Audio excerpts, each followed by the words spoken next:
to our channel. At nagbabalik nga po ang nag-iisang bawas sa inyong mga radyo ngayon. Online na din. Magandang araw at syempre, this is Papa Sam. At sa ngayong episode, gagawa po tayo ng unboxing. So, i-unbox natin ang Huawei 7i. Okay, Huawei Nova 7i. Ito po yung bagong mid-range phone ng Huawei. Okay? At maraming salamat sa RMAX sa pag-assist po sa atin na makuha po itong Huawei Nova 7i. Sisimulan na natin ang unboxing. But before that, we will see the packaging of this Nova 7i. So, ang packaging niya ay medyo very simple lang sa packaging at may nakalagay no Huawei Nova 7i at syempre nandito yung logo ng Huawei. And of course, mapapansin niyo meron din tayo ng tinatawag na explore it on App Gallery. So wala na pong Google App Store ang ating pong mga Huawei. Okay? So ngayon, meron din po dito nakalagay Huawei Nova 7i. Ang ROM po niya ay 128GB at syempre, ang RAM naman po niya ay 8GB na sobrang mabilis. Okay? At ang color po na nakuha ko ay yung ang color po mga kaibigan na nakuha natin ay crush green. Nakuha po natin itong crush green na model ng ating pong phone. Okay? So now, we will now unbox. So we will now unbox ating pong Huawei Nova 7i and I'm so excited. Okay? Simulan natin. Bubuksan na natin siya. Charan! At syempre may makikita kayong isang maliit na box pa rin na laman po na ito ng isang jelly case. Yes, so jelly case mga kaibigan. Ito po yung jelly case. At tingnan nyo, medyo kakaiba ang jelly case niya. Medyo may pa-square ang ating pong jelly case. At mamaya malalaman natin kung bakit. At syempre, meron din tayo ng Huawei warranty card. Para sa mga may mga defect na mga Huawei phone, pwede natin gamitin itong Huawei warranty card. And of course, ito rin po yung ating pong manual. At syempre, sa loob din po ng ating pong box ay meron din po tayong SIM tool ejector. Okay? Ito po yung SIM tool ejector ng ating pong Huawei. So, susunod, meron din po tayo, nandito na po yung phone. Yung phone mismo ng Huawei at mamaya bubuksan po natin siya. So, meron po tayo ditong USB Type-C charging cable. Ito po yun, USB Type-C charging cable. At meron din po tayong 4W Huawei Supercharge. Okay? 4W Huawei Supercharge. Okay? At meron din po tayo ng headphone. So, ibig sabihin po, meron pa rin po ng 3.5mm audio port ang ating pong Huawei. Okay? So now, set aside muna natin yung ibang mga accessories ni Huawei Nova 7i. And then, let's talk about kung yung sa phone mismo. Sige, yung phone mismo yung ating pong pag-uusapan. Alright? So, nakuha ko nga po yung phone na Nova 7i Crush Green. Okay? Ang Nova 7i Crush Green, ito po siya. Ito po yung Nova 7i Crush Green at binuksan ko na rin po para po sa atin. And syempre, ang Nova 7i Crush Green, meron din po ang trending na color ay ang Nova 7i Sakura Pink. And then, meron din po tayong Midnight Black na color ng ating pong phone. Pero I prefer to use or to get this Crush Green phone kasi medyo ang Sakura Pink kasi medyo nakakababae ng bonggang-bongga. Tingnan niyo po mga kaibigan yung ating pong camera. Ang camera po ay kabukha ng mga nasa iPhone. Pero medyo maliit lang ng konti itong nasa Huawei 7i. Medyo maliit lang kasi ang iPhone, sa iPhone medyo mga malalaki yung camera na nasa likod. At medyo, parehas din silang square.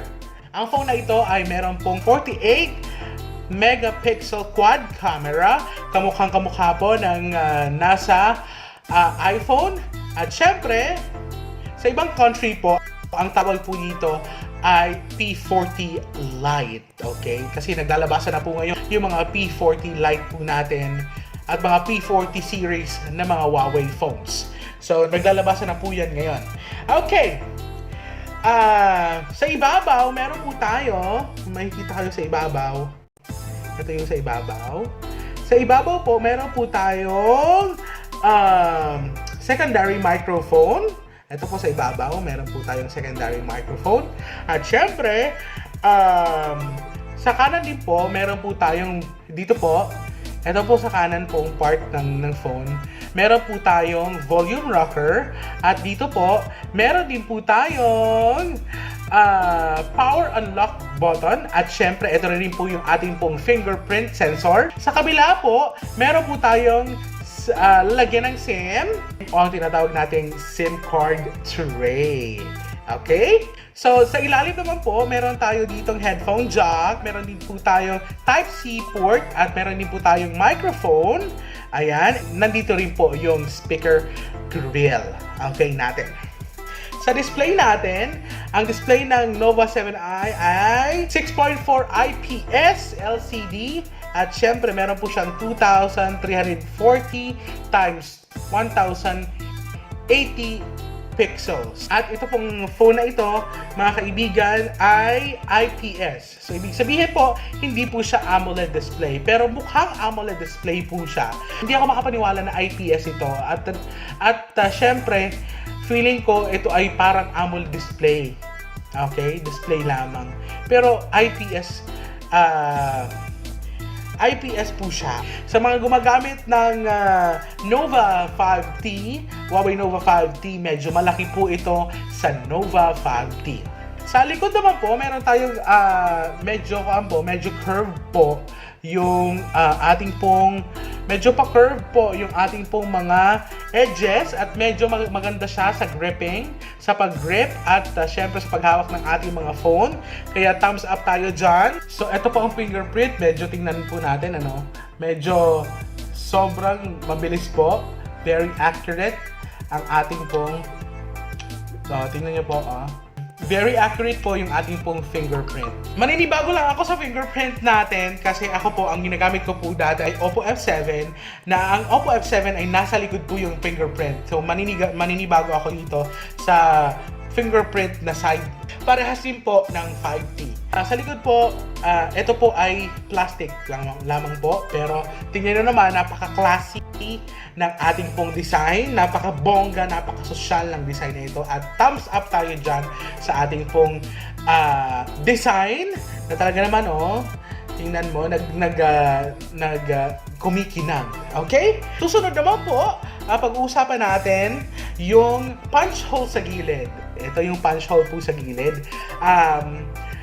Dati po kasi yung mga usong camera ay nasa drop notch na po. Mukhang dati po yung uso po ay drop notch at iniba ito ng Huawei. Ngayon po, nasa side na po yung ating po. Left side po ito ng ating pong Huawei 7i. Diyan na po nakalagay yung ating pong camera. Ang front camera natin ay 16 megapixel.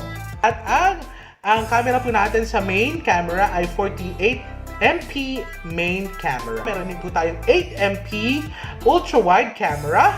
At syempre meron din po tayong 2 MP macro lens camera. At meron din po tayong bokeh lens. Ito po ang mga sample photos na nakuha po natin gamit po ang ating pong Huawei Nova 7i.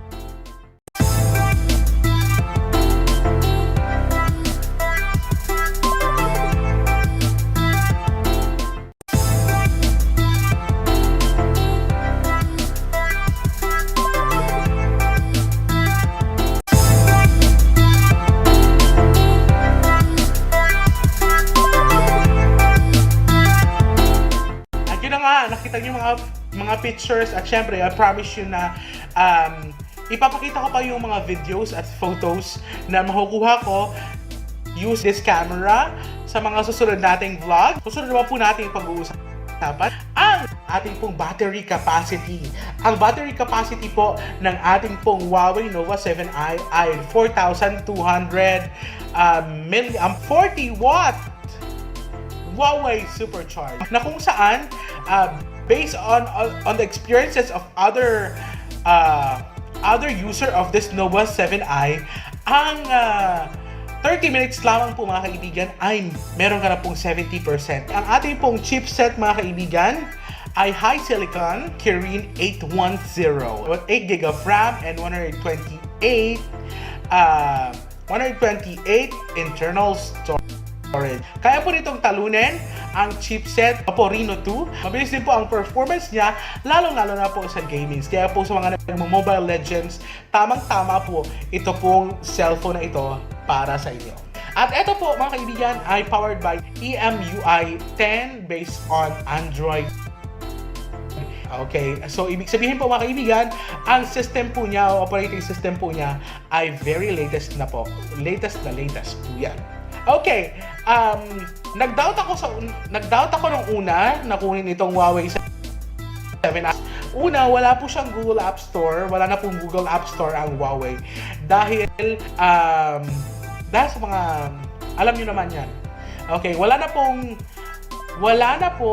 Google App Store ang Huawei. So, nagkaroon tayo ng ibang mga paraan para po makuha o para po magkaroon tayo ng mga apps na kailangan natin. Anyways, meron din po namang mga ibang natin kailangan.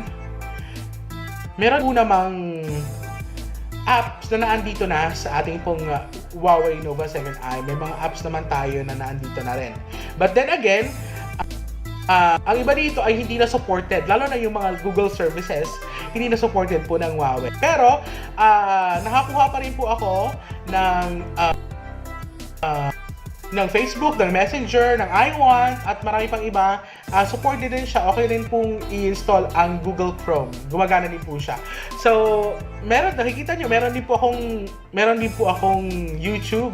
Kailangan lang natin maghanap ng paraan para makakuha ng mga application na ito. Sa akin po, ang gamit ko ay ShareIt. Okay, ShareIt ko sa old phone ko yung mga application ko. And then, i-transfer ko dito. Meron po tayo mga APK store na ginagamit para makakuha po tayo ng mga applications. So, hindi disadvantage ang pagkawala po ng Google App o Google Store sa ating pong phone na Huawei Nova 7i. To sum it up, ladies and gentlemen, ito pong phone na ito ay sobrang worth it. Taga lamang po na 13,990. Sobrang worth it po ito, gaming-wise, photography-wise, at syempre, sobrang mabilis na ito with 8GB of RAM, at syempre, ang internal storage ay 128. Sobra na tong maganda sa kanya pong presyo na 13,990. So, this is range device of the Huawei phones. So, ngayon mga kaibigan, i-update ko kayo sa ating po mga susunod na vlog kung ano ba experience ko sa Huawei phone na ito. Kaya abangan po yan. Huwag kalimutang i-like, i-subscribe, i-click po ang ring notification bell pa-updated po kayo sa ating pong mga kaganap. And this has been Papa Sam na nagsasabing magandang araw po sa ating po lahat. Thank you very much. Huawei Nova 7i is good. March.